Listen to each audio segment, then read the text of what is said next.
Look, it sounds like he's a very reluctant warrior. Yeah, he is, and he is... Very different than President Bush.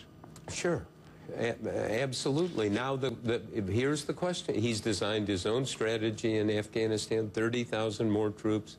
We begin withdrawal in July of next year, 9 months from now. It's very vague what that means. If it turns out to work, you know, he's going to go in the geostrategic Hall of Fame as somebody who figured it out, because what he did is what he designed. There was no general, there was no CIA director, there was no chief of staff saying this is the way to do it. He's the man. You paint a picture of the White House Chief of Staff, Rahm Emanuel, as being very much involved in all of these issues. He's leaving, as you know. What impact will that have? Well, who's his replacement going to be? Pete Rouse. Well, but for, you know, might be permanent. Might be permanent. It could be permanent. Yeah. Well, then that you know, lowers the decibel level significantly. Because he's different than Rahm Emanuel. Yeah, Rahm Emanuel is a hammer. He calls the CIA director, Leon Panetta, regularly and says, who have we killed today? He is pushing this. Of course, as the book shows, the people who are doing these drone attacks realize that it's not going to change the conditions on the ground. It's not going to win the war. You have to get, I mean, Panetta's quoted in the book saying, you need boots on the ground, Pakistani boots or our boots. We have to do something with those safe havens. The president himself says at these secret meetings, Pakistan is the cancer. The relationship that the president has with the military and the intelligence community, for that matter, let me read from the book. Dennis Blair, who was the intelligence chief, saw a fault line in the administration. Rahm Emanuel's us met Obama and his team of political advisors in the White House. The military leaders and former four-stars, such as General Jones, the national security advisor, and himself, were outsiders. Talk a little bit about this us versus them mentality. Look, any White House is political, and this is no different, and they measured the political impact of everything. And somebody like General Jones or retired Admiral Blair, who was in charge of all intelligence for about 15 or 16 months, you know, they didn't think politically. At one point, Blair sends in the top secret presidential daily brief, and it has a warning about al-Qaeda people are being trained to come to North America and the United States. And Rahm calls Blair in afterwards and said, why did you put that in? Is it you're trying to say it's our fault if something happens? And Blair went ballistic and said, look, it's my job to tell the president, to warn the president. That's maybe one of the problems in the past before 9/11. And so he's going to be in there doing it. But Rahm is looking at the political impact. And if you remember, in the very famous PDB before 9/11, the presidential daily brief, yeah, in which it said Bin Laden determined to strike in U.S. And there much criticism of Bush. Well, you got this warning. Why didn't you stop it? So let me get back to that worst case fear that the president has. Terrorists come into the United States with some sort of nuclear device. You've checked with all your sources, the intelligence community and elsewhere. Is that realistic? Is that a fear our viewers out there should have?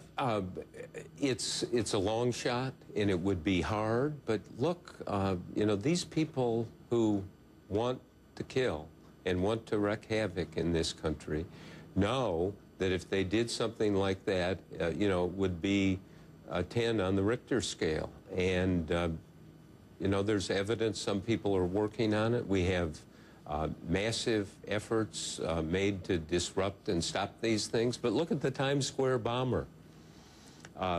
Last May Day, came in with the SUV. It didn't go up, didn't blow off, and it could have. And Leon Panetta went to Pakistan and said it could have killed hundreds or thousands of people. The U.S. intelligence, Pakistani intelligence, didn't know, didn't track that guy, didn't see it coming. And they went to the Pakistanis, United States officials, and said, for practical purposes, we have to consider this a success because it evaded the screening that we have in our country. The book is entitled Obama's Wars. It's his 16th book. I'm sure it's going to be a huge bestseller. Bob Woodward, thanks for writing it. September saw the highest number of U.S. drone attacks into Pakistan since the war in Afghanistan started in 2001. But the drone assaults, along with a NATO helicopter strike that killed 3 Pakistani soldiers, weakened the fragile U.S.-Pakistan alliance. Pakistan's interior minister put it bluntly: "We will not allow anyone in any case to interfere in Pakistan's territory, and if this continues, we will adopt all the set measures, including military action. I assure you we are quite capable of defending our homeland." The Pakistan government has temporarily closed a key supply route to Afghanistan. Most of the supplies for NATO and U.S. troops in Afghanistan are brought through Pakistan. And Friday, militants in southern Pakistan torched 25 NATO trucks carrying fuel for Afghanistan. We talked to Pakistan's ambassador to the United States, Husain Haqqani. Thank you so much for being here. I want to ask you first about a story that is breaking now, which is attributed to a Pakistani official, the information that you have found, or think you have found, the link of those who are plotting against Europe, the plot that we heard about this week, that they are 8 Germans, 2 British brothers who are hiding out in northern Waziristan. What can you tell us about this? First of all, this is an example of how American-Pakistani cooperation works. The United States intelligence agencies picked up information, they picked up chatter, which was shared with the Pakistani side, and the Pakistani side is acting on following up the leads that have been given to Pakistan. And that will make Europe and the United States safer, so we hope. Beyond that, it's not possible for me to go into the details of intelligence, but all I will say is that we are working together to foil any plot that targets Europe, United States, or for that matter, any other part of the world. So you're working actively with the U.S. and I'm assuming also European officials? Absolutely, absolutely. The CIA shared intelligence to this effect with the Pakistani Inter-Services Intelligence, the ISI. Even though the ISI is maligned a lot in the media, the fact remains that it is one of the closest collaborators, partners, and allies of U.S. intelligence. And in this particular instance, the United States is very happy. I can say this on your show, that American officials have told us that the quality of cooperation they have received from the ISI is really 100%. So I guess the problem comes with the U.S. feeling that, okay, here you've got these suspected terrorists in northern Waziristan, but the Pakistani military will not go after them. That's why they've had to throw these the drone attacks into Pakistan, because Pakistan seems unwilling or unable to go get these suspected terrorists or others. I don't think that it's a question of unwilling or unable. It's a question of terrain, of geography. Sometimes people in the United States think about Pakistan and they think that it's all flat land with everything visible. Even the drones cannot identify everyone in North Waziristan because of the complexity of terrain.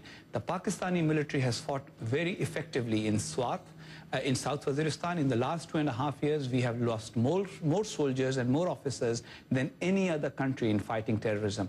The only factor about North Waziristan is the capacity of our military at this particular moment to go in. So I think that the issues about ability and will, etc., are all behind us. What's going on right now is that Pakistan is saying, we will take care of all terrorists on the Pakistani side of the border, but we will do it on our timeline. We can't always follow a timeline that our allies set for us, because we are allies, not a satellite. Sure, but you can understand why the U.S., since there are these sort of ongoing threats as well as ongoing attacks, most of them out of this mountainous region that's so difficult to get to, that the only way to stop the attacks on U.S. troops, on NATO troops, is to go, either cross the border or the helicopters or send the drones over because of the difficulty you're talking about. The drones and the helicopters are two different things. And I spoke to General Petraeus last night. He called me from Kabul. I've known him when he was CENTCOM commander, and we speak regularly.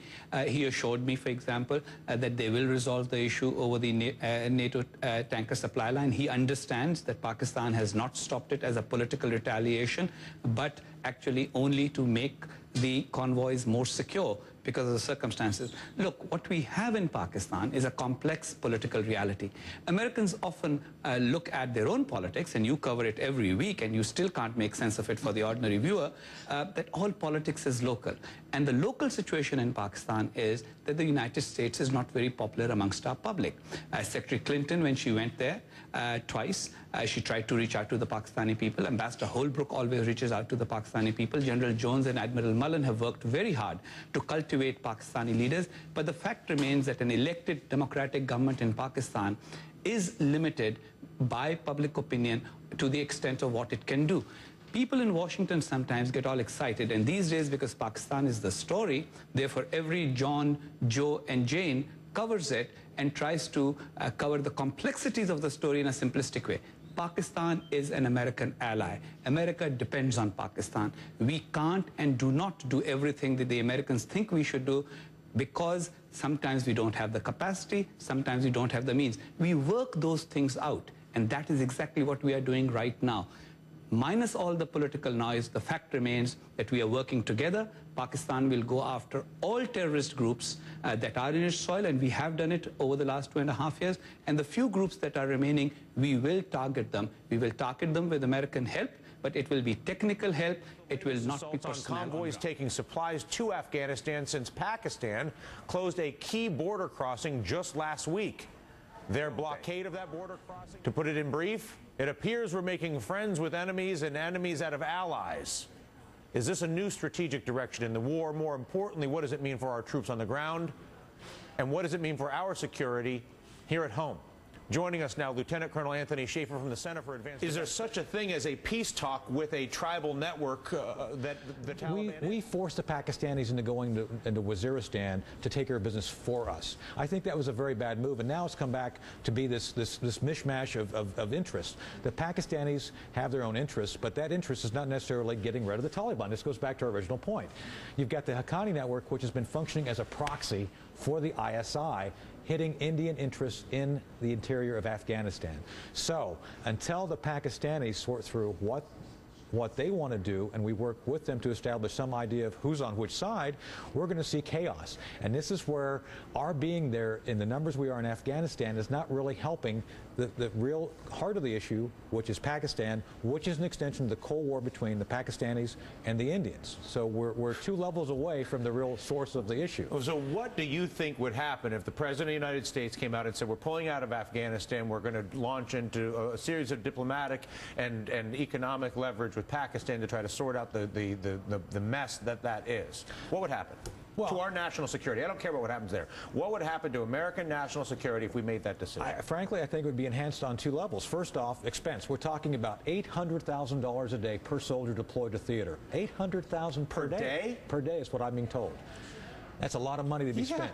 And then what you got to do is pull back from that and figure out how to actually do what is necessary to protect us, which is essentially looking at the leadership targets and forcing them to the table. And this is the other part of the Northern Ireland peace process. There was brutality involved to push people to the table. So when you look at this, you try to figure out how to bring people together to focus on the actual issues, which is in Pakistan, not in Afghanistan. Let the tribes sort it out.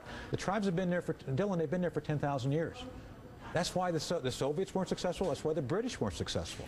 So I know we're a bright country. We've got bright military leaders. But again, to answer your question directly, I don't think there's much of a downside at this point in time saying, time to draw down. It's time to focus on our objectives, which is to create stability, and that we don't want new terrorist attacks. But we should not be supporting the Karzai government directly by the fact that they're but one other tribe. Last question for you, yes. And again, do you believe that the barrier to doing that is a strategic difference of opinion or a lack of political resolve to actually do the hard work to change course? I think the political resolve will be inevitable by the fact that we've announced a drawdown. All I'm saying is okay, you've announced it, let's do it. Let's do it now. Let's throw the timelines off, because they're counting on us leaving next summer. Why wait? Let's start the process now. Try to help with the diplomatic process that we've started with the Northern Ireland peace process, something along that line, and continue to do the targeted work. I argue we should be doing more boots on the ground than drones, but there's some balance of that that's necessary to actually continue to do what's necessary. And we got to find out other Faisal Shahzads out there. He said yesterday in court, there's more of them. I bet you there are. Let's figure out how to find out where they are and go after them. Got it. Listen, always a pleasure.